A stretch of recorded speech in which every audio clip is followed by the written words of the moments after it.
With all the work that I've done over the years with men and on me, I have learned to trust my intuition. I really depend on it. I feel into what you're telling me when we're working together, and it allows me to connect the dots and move our conversation along so that we can get to solutions. And so trusting your intuition is like trusting your gut, right? Your body knows. Your body has the wisdom. Your body knows who you want to be and what you can be and what you want to eat and what you want to do. But the problem is we have stopped listening to our bodies. But that can change.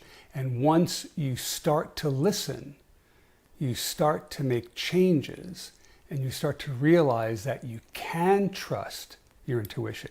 You can trust your gut. And that can lead you in all aspects of your life. And that essentially is how you move towards becoming the best man you can be.